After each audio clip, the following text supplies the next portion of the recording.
All right, we got to stay on topic because on one hand, there has been a significant increase in the share of U.S. businesses that are paying now for some sort of subscription with AI platforms. You can see, from January 25 to January of this year, the numbers are huge. Anthropic, 20% from 4, OpenAI, 36%. Overall, 26 to 47%. It's huge, but then on the other hand is disruption. Corporations acknowledging a massive amount of business interruptions, business impact, business disruptions. So you've got these two forces, right? And right now, that disruption obviously has become destruction. I mean, absolute destruction for software as a service companies, and particularly those with what they call a seat-based model, taking monster hits, 58%. I mean, this stock, I thought it was going to be amazing a year ago, but what do I know? My next guest, he knows a whole lot more. Got to get his read, but first, he's explaining the real risk for traditional SaaS isn't that AI replaces software overnight, but that SaaS, SaaS, software as a service,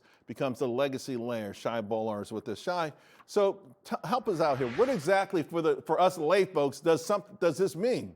Yeah, what I mean by this is essentially traditional SaaS is becoming the legacy layer of the new AI stack, where essentially, if you want to think about it, it's going to become the plumbing where all future agentic AI is going to workflow through, but all the incremental profits are going to move up the stack. However, right now we're at the stage where the market's paying every software the same brush. These are some names that have been extremely hot from over the last few years at one point or another. They've come on like gangbusters. Monday, I think, had a pretty good year. HubSpot, they've had some earnings reports. Workday, I love Dan Duffel and the people behind it. Team, all of these names now are taking a hit, and these are the names that you say to avoid. They're not going to be the major survivors in this. Yeah, I think if you're a software owner, you need to ask yourself 3 essential questions. First, are you a seat-based model in a world where AI agents will reduce knowledge workers? Second, do you actually own the data, or can an agent actually track that data? I got you. Third, is it just a digital product and doesn't touch the real world? So if it has all 3, which every 5 of these names do, you are at risk of the AI tsunami. Wow. I'm glad listen, I'm not touching any of them. Let's talk about this AI agentic stack. And what does this mean? You have an orchestration layer, security, connectivity, and data. What do these layers mean?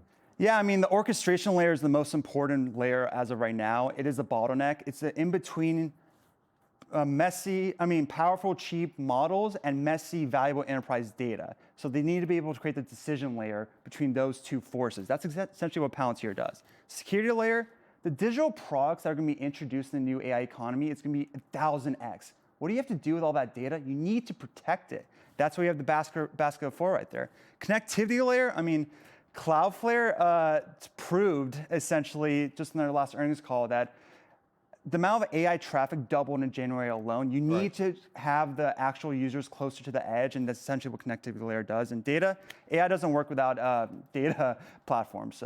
So let's take them individually, okay? Because you just kind of referred to them. I want to look into them a little bit deeper, starting with Palantir. Palantir, so we're going to bring up the chart here because they just had another great quarter.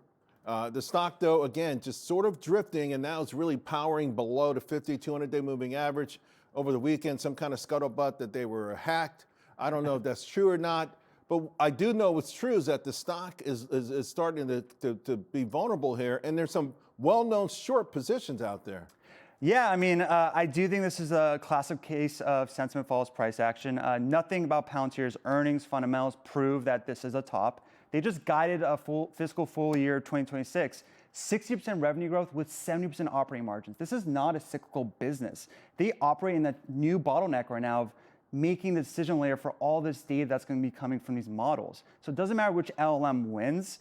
Palantir is the picks and shovels winner of them all because you need to be able to decide what this data is going to help you in an organization. And right now, Palantir can walk into a room, ask its customers, what do you want AI to do for you? And they actually deliver it. That's one of one. Right. They're going to be just fine. Years ago, there was some software analysts on the street didn't follow it or hated it because it was too opaque. But I'm noticing those commercial contracts are coming in huge, and nothing opaque about that. Just give it a couple quarters. This is me a commercial business. Government will be a little side business for them. All right, you talked about, okay, all of this information, all of this data being hacked. You have 4 names in there. I just want to focus on Palo Alto because they report after the bell. Again, it's getting hammered. you know, it's sort of like these, the snowball becomes a proverbial boulder. So I don't know how much of this is emotionally driven, but obviously here you think it's on sale. Yeah, I mean, I think Palo Alto got dinged a bit from their recent acquisitions from Cloudflare and also that CyberArk. However, like, if they are truly going to become this network security platform, these are the right moves they have to make right now. And management already has said they will hit 20 billion ARR by 2030. I think these are the moves that are necessary for that goal to actually be a realistic one. Right. And like I said, AI is going to be a boost cybersecurity, and Palo Alto wants to be that platform. It was a screwing by at the same exact level back during a tariff tantrum, so we'll see what happens there. You mentioned Cloudflare. Full disclosure, I've got subscribers in it. I was happy to see it on your list. It's breaking through some of these moving averages. Again, though, it's making a series of lower lows and lower highs. So again, is it just because everyone's kind of throwing out these names without even understanding the fundamentals, you think? Yeah, I think the market's painting all software in the same brush, and I think Cloudflare is clearly not that. Right. And I think that this is a name that's going to become the gatekeeper of the modern internet. You already heard Prince talk about how the traffic doubled 1 month alone in January. So if you believe that this will be the year of AI agents, this is the picks and shovels winner of that. And I think that you're seeing with Claude Cowork and what's happening on the OpenAI acquisition of the Claudebot creator, like, this is the year of that, and this is gonna be the biggest winner of that thing. I just got 30 seconds from MongoDB. Again, you say data, it's all about data, and they're rolling. And by the way, it's a little bit different looking chart, right? I mean, it's pulled back a little bit, but not as pronounced as some of these other names. Yeah, I mean, AI They've had some great quarters. I hate to interrupt you, but they've had some amazing quarters too. they're one of the few AI names that actually proved in fundamentals a reacceleration from AI. I think their cloud Atlas is now reaccelerating to 30%. They're probably going to continue that this cycle. And again, AI systems need large, organized data sets. So if you don't have that, it doesn't matter how high of quality product you have, you're going to be lagging. Great stuff, man. I'm so happy you're here today. Appreciate you.